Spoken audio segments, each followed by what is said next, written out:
introspectivas. Bueno, abro el espacio entonces para las preguntas que quieran formular los concurrentes. Yo tengo una pregunta, así que quería saber la opinión de cualquiera de los panelistas acerca de los sistemas reglados de determinación de la pena, esto de la división en tercios, que por ejemplo recoge el proyecto de Código Penal que tuvo, digamos, bajo tratamiento prelegislativo y cuál sería, digamos, su opinión al respecto, si sirve, si esa limitación es innecesaria, si es necesaria, básicamente eso. Bueno, de lo que recuerdo del último proyecto, yo soy muy crítico en lo personal, porque el problema no es la división. La división de tercios es bastante coherente cuando uno lo hace, en la teoría del ámbito del juego, yo les decía, una de las cuestiones. Lo que pasa es que el proyecto de Código Penal lo que hace es, vos cumpliste dos agravantes y te vas al tercio superior. En un país donde las penas, cuando yo escuchaba que Eugenio hacía la reseña de las discusiones sobre la accesoria del 52, sobre las discusiones, hoy ya son absolutamente, hasta en algún punto conjeturales, porque con la discusión de la persona respecto a la accesoria del 52 es, con las penas que tenemos en Argentina, pensar en que con la corroboración de dos agravantes vamos al tercio superior de la pena, a mí me parece una desproporción absoluta, y vuelvo sobre estos términos de revolucionismo. Es una desproporción absoluta. Yo creo que el dictamen ese contó con la disidencia de dos personas, desde mi punto de vista, muy calificadas, que intervinieron en esa comisión, por suerte, y que ha criticado. No sé si con estos mismos argumentos, seguramente mejores, pero cuando lo vi me pareció que eso era criticable. Salto cuantitativo con la corroboración de solo dos agravantes. ¿Por qué? Si quiere agregar alguno más.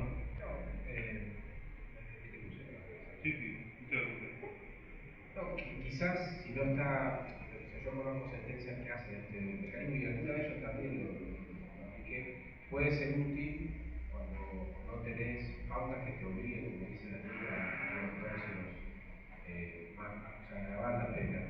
Que este problema ya se presenta, yo lo dije en la posición, lo vi en la pregunta, con las agravantes genéricas que tenemos ahora, el 41 bis, el 41 4, entonces te va llegando un montón de problemas que rompen también con la tradición del 40 y 41, que es un mecanismo flexible, digamos, donde vos tenés atenuantes, con esto tenés circunstancias que de acuerdo al caso puede ser un atenuante o un agravante. Al establecértelo la ley ya como una pauta agravante puede llevar lleva un agravamiento ya de la pena que a veces no se condice con el caso. Ahí puse el micrófono. Bueno, gracias al panel, a esa exposición, muy interesante el tema de como dijeron, tiene un poco de desarrollo que se incluye también con la revisión de la regla 825. Son dos preguntas que tienen que ver con problemas prácticos de la justicia penal bonaerense, pero que aplican también en otras jurisdicciones. El primero tiene que ver con las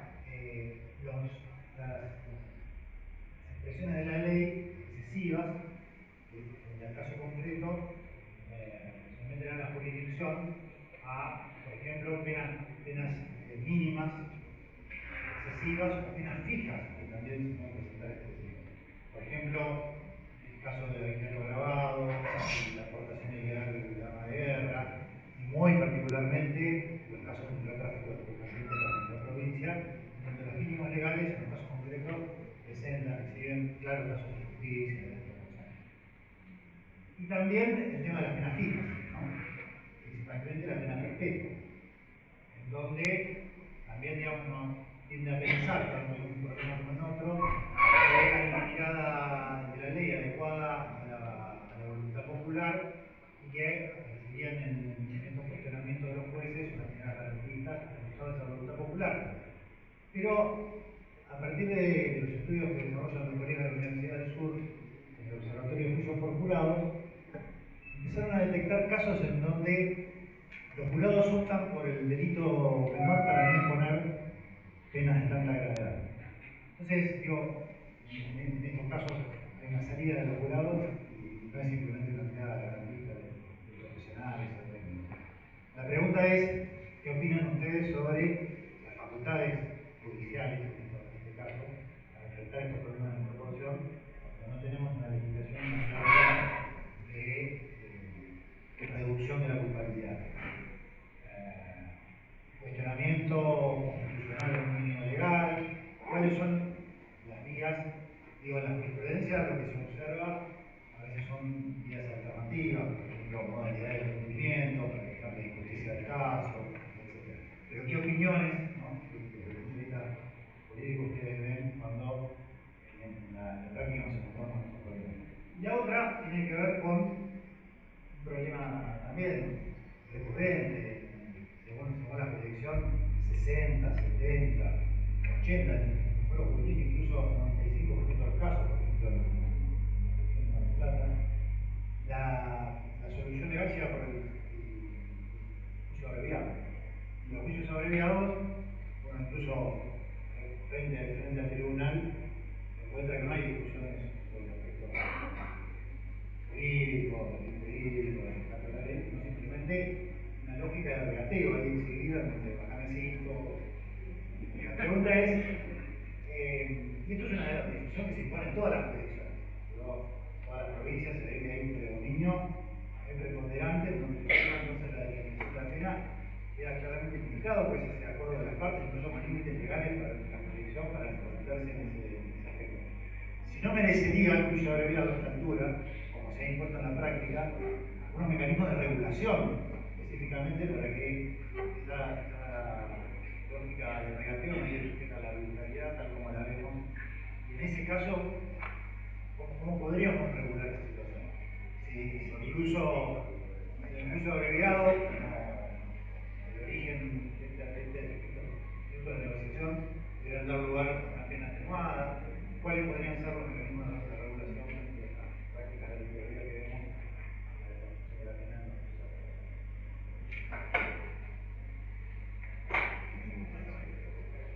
Gabriel, el tema del juicio abreviado, bueno, más allá de toda la discusión que tuvimos al principio, algunos, no me acuerdo del dominio, recuerdo los primeros sobre inconstitucionalidad, etcétera. Creo que sí es necesario una regulación en relación a la determinación judicial. Porque este criterio, y sobre todo en nuestro departamento judicial, de que el fiscal es un mero homólogo, está rompiendo todo esa relación triangular de la que hablaba Rafael.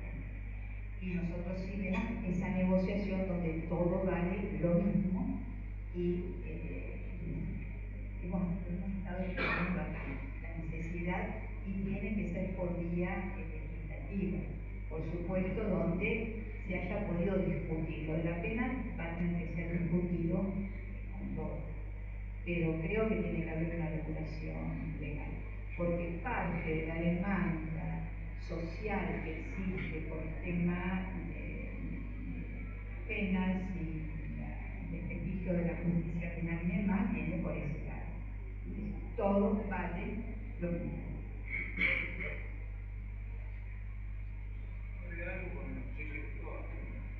A ver, digo, nosotros tenemos que en primer lugar marcar una distinción respecto al sistema nacional, que me parece que seguramente lo conoce, pero nosotros tenemos un sistema un poco raro, donde no se acepta ni la seriedad ni la condición del hecho, se puede hacer hasta penas altísimas, la pena en concreto de 15 años por lo cual. A diferencia del sistema nacional, que con un toque de 6, que hay una aceptación de la intervención del hecho. El juicio abreviado es la mayoría de lo que hoy se sentencia, se salva porque es de acceso absolutamente voluntario, consentido, en la medida que no sea coacto, ¿no? Porque también está esta cuestión de que coacto, como Mayer decía, acuerdos medio coacto. Cuando Mayer traía esto, eran acuerdos simplificados de la ordenanza procesal alemana con un año de prisión de máximo, y bueno, nosotros te vetamos entonces. Ahora, Gustavo y Nicolás escriben 3 tomos espectaculares de Tratado del Yo y seguramente ahí trabajamos sobre el sistema adversarial, todo lo que queremos a punto futuro y después trabajamos con actas escritas para ser abreviados. Entonces, es un sinsentido. El juicio abreviado rompe todo lo que nosotros estudiamos, discutimos ahora. Es una herramienta de eficiencia administrativa, de administración de política criminal. Ahora, lo que no me parece es que en las negociaciones las partes ahí son libres, se rompe todo lo que tiene que ver con la finalidad de la pena.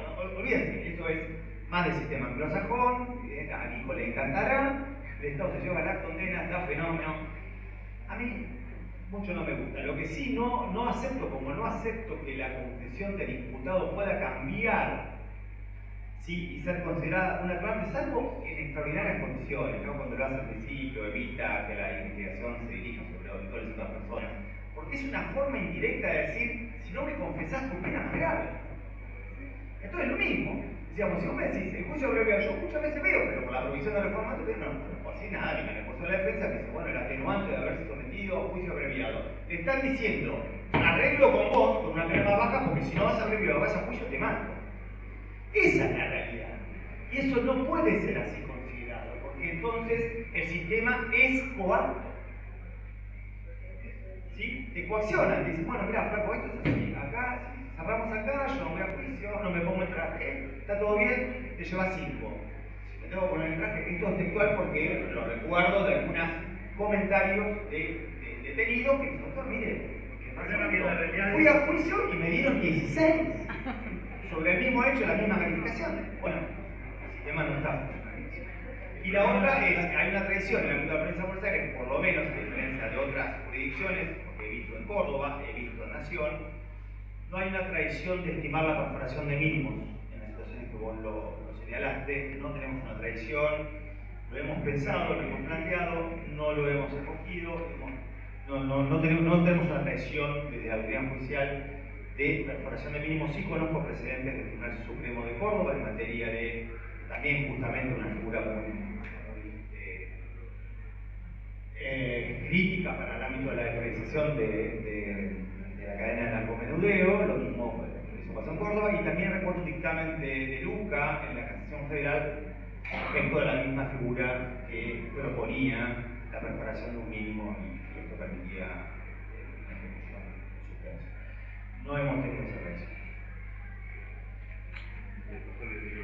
Yo quería hacer dos cositas, aprovecho. No, a mí, con el tema de los abreviados, creo que también lo de la perforación de los mínimos, quizás tiene que ver también con un problema más general, que es una opinión personal, y seguramente yo voy a estar en minoría con eso, que tiene que ver con cierta dispersión procesal que tenemos hoy en el país. Entonces, vos con el tema del régimen de procedimientos abreviados, podés pactar en ciertas jurisdicciones la perpetua. Ciudad Autónoma de Buenos Aires, Córdoba, Mendoza, Santa Fe no tiene límite. De hecho, yo vi una noticia política de un señor que había aceptado un triple homicidio con perpetua. Entonces, ahí hay un tema que tiene que ver. Yo no estoy de acuerdo con la posición de líder del ejercicio de las acciones penales por las provincias, pero aquí un punto es cuando dice que es un poco lo que vivíamos en Tierra del Fuego, que hay muchas reformas procesales, penales, que se hacen pensando en los problemas que hay a veces el AMBA, digamos, ¿no? Yo me acuerdo que tenían armamientos la robo con armas, que hacíamos malabares nosotros para decir, no, la verdad el cuchillo lo encontró tirado y todo el mundo lo utilizó, porque era desproporcionado, ¿no? Entonces, me parece que ese es el tema. Quizás lo que habría que pensar, y una paradoja quería marcar. Vos fíjate que los sistemas que nosotros, porque esto es lo que hablábamos del acusatorio, del civil, de las tradiciones jurídicas, en Nación, con todo lo malo que tiene el CPN y de criticarlo, vos podés más o menos controlar si está bien condenado alguien con una brevedad, porque hay actas que te dicen este tipo de inconvenientes. En el Código Penal Federal van a ir y decir, sí, ¿por qué lo condena? Le va a explicar a la fiscalía, lo condenamos por esto, esto y esto. Y después, o sea, no tenés nada para verificar lo que te dice la fiscalía, y la sentencia no se puede basar exclusivamente en la confesión o la aceptación de responsabilidad de la persona imputada. Entonces, ¿cómo haces? ¿Cómo haces para ver que eso está es correcto, ¿no? Yo creo que la solución es poner el abreviado para delitos con poca pena, porque era lo que en definitiva tenía Julio Mayer, ¿no? Que decía recién Daniel. Entonces ahí te evitas el problema. La medida que tengas para todo lo demás, o sea, para una perpetua, va a ser complicado.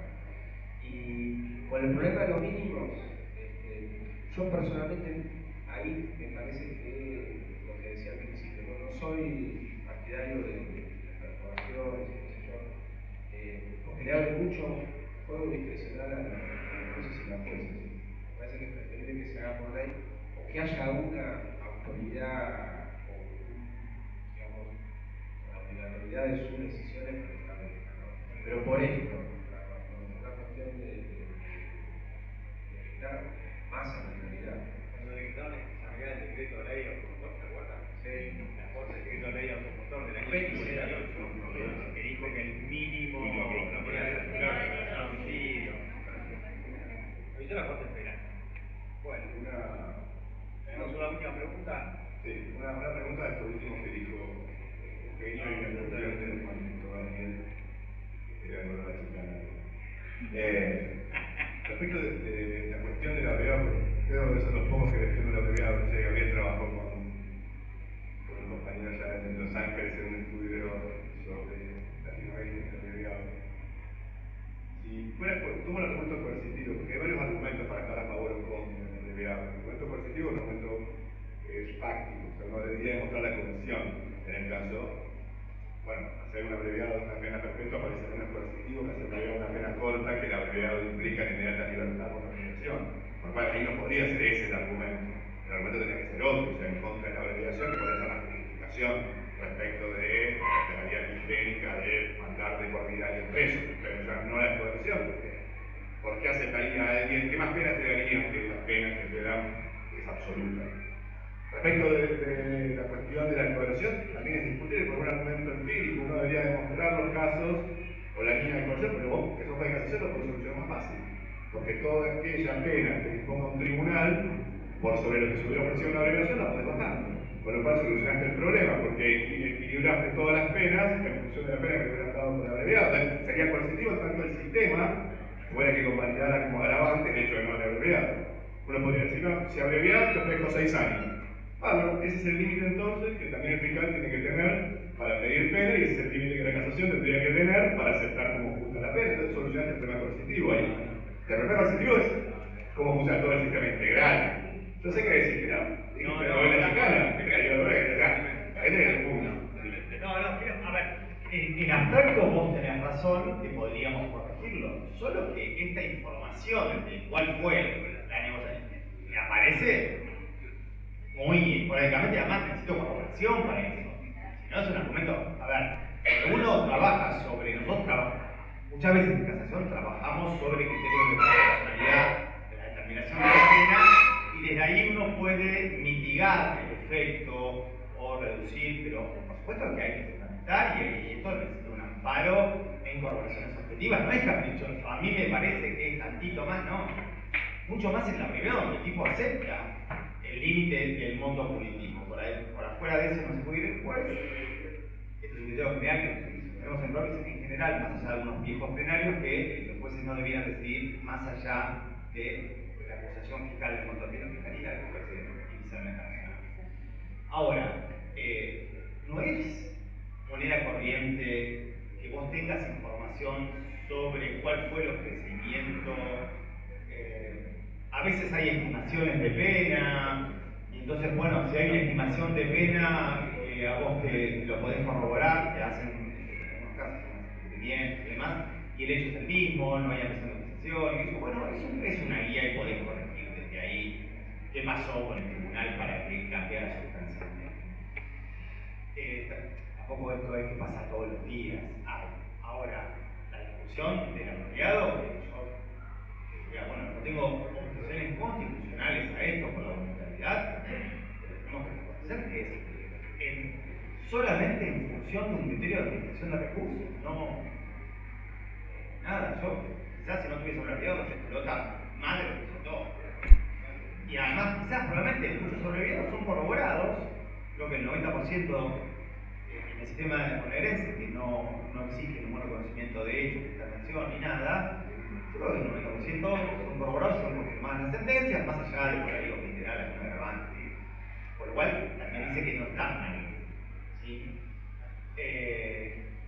Pero digo, volvemos entonces, ¿cuál es el problema? El problema es sistémico, ¿por qué? Porque entonces el fiscal, para que va a pensar que la mayoría de sus casos terminan abreviado, va a trabajar la investigación preparatoria como se trabajaba antes en el Código Confrey, con actas, actas y actas, porque si no, la defensa te congela, dicen ellos, te congela una prueba, te congela la prueba, y si vos vas con una prueba preliminar solamente para la apertura a juicio, por ahí no te alcanza para un estándar de condena. Entonces, tipo, si no, yo tengo que repasar la IPP, más tiempo, más horas hombre, más horas mujer, más trabajo, ¿por qué?